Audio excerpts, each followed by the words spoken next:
অমিতেশ মাইতির লেখা মেয়েটিকে ভালোবাসার পর।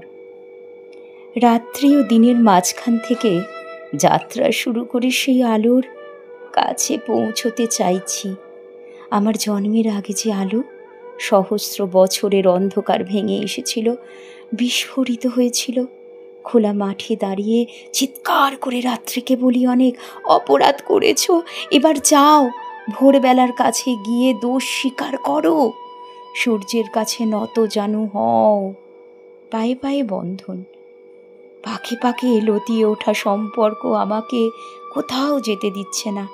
চৈত্রের সেলে গড়িয়াহাট যেরকম লোভী সুযোগ সন্ধানী প্রগল্ভ হয়ে ওঠে, তুমিও দিনে দিনে সেই রকম হয়ে উঠেছ। তোমার চুলের কাঁটা চোখে বিঁধে অন্ধ হয়ে যাচ্ছি আমিও। এসব কথা থাক, এসব নিজের কথা, লজ্জার কথা। নিজের কেলেঙ্কারি সাতকাহন করে কি আর বলবো।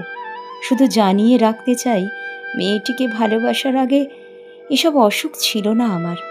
হাসপাতালের মতো এই বাড়িটায় এসে মেয়েটি কি একবার আমার জন্য গেটওয়েল কার্ড, আরোগ্যের কুসুম রেখে যাবে?